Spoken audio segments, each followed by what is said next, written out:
Okay, you guys, so I'm glad you are watching this video, and thanks for coming back, and I hope you continue to come back. In the beginning of this video, I listed the supplies you will need, and here I'm just showing you exactly what they look like. These particular sticks I got, like I said, for $1. The glue gun I got, to be honest with you, for 50 cents from the Goodwill, and this glue sticks I got from $1, also from the dollar store, and the board I got from a local dollar store also. So for the most part, these sticks are about maybe 2 inches long, depending on which ones you get, and you really don't need them to be this long. So what you're going to need to do is cut them in half. I'm sorry, my puppy, she's going crazy barking in the background because it's thundering and storming and she doesn't like it. So sorry, you guys, bear with me. So what you have to do is get some scissors or some clippers, or you can actually break them in half and just, go through the whole pack and break them in half. And that is what I'm doing right now. So just continue to watch. Thanks.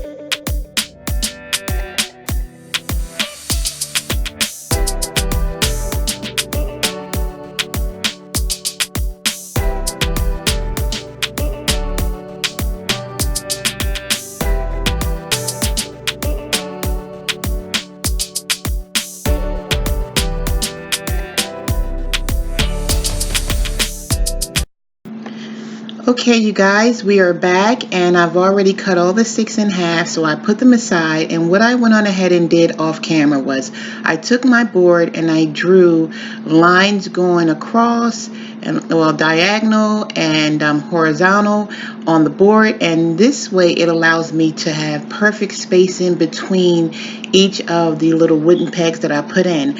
As you see, I'm pointing to the little dots. I put dots at all the points. So this way it would allow me to have perfect precision when I put the little wooden pegs into the board. And pretty much I just used a basic ruler and just lined them all up, you guys. So after that, I'm taking a rat tail comb and I'm just going to poke it in those holes, but I'm not going to poke it straight in. I'm going to slant it. And the reason why I slant is because I want the pegs to go in on a slanted, like an angle. If you watch how the video, it looks angled. If you put them straight out, it doesn't allow the hair to stay on if the board moves or something like that. So by slanting it, you create a type of hook. So what I'm doing is I'm going through the whole board and I'm putting these holes in. Once that's done, I actually go through, I don't do this all the time, I'm just doing this for the video, and I'm putting them in, and that allows me to see where I want them to be placed. I might want them to be placed with no space between them, or I might want them to be placed every other hole or every 3 holes. It all depends on what you want your board to look like and how many pegs you want on your board, because this board I believe holds over 200 pegs. If I was to put them close together, it would probably be close to 300, and depending on the hairstyle you're doing, that would pretty much be a hairstyle. If you were doing feed-ins, if you were doing micros, that would pretty much cover the head.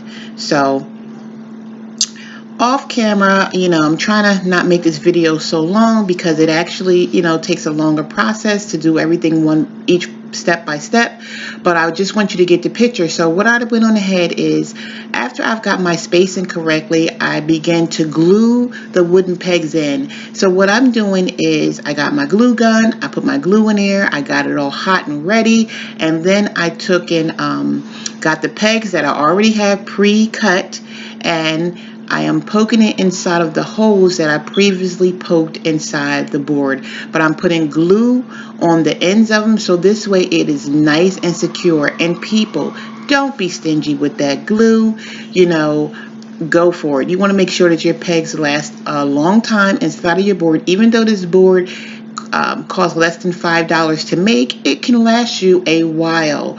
So with that in mind, if you take care of it and you put it up and you don't have it all falling all over the place, then you shouldn't have a problem with it. So for the most part, continue on and throughout the whole board and put your pegs in. Keep watching.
Okay, you guys, I am back and we are pretty much done. On this side, I'm just putting a couple of the tan wooden sticks. I like to color coordinate my board, so this way when I'm doing feed-in braids or when I'm doing braids that calls for different colors, each part of my board holds a different color, so that way I don't have to worry about having this amount or that amount. I know exactly how many pieces is out, and I know exactly where they are on the board. So that helps with the colors, different color pegs that I use. Also, you guys, I just want to say that when you're done your board, all you need to do is get you one of those painter easels and just prop it up on a table or on a chair somewhere, and you guys will be good to go.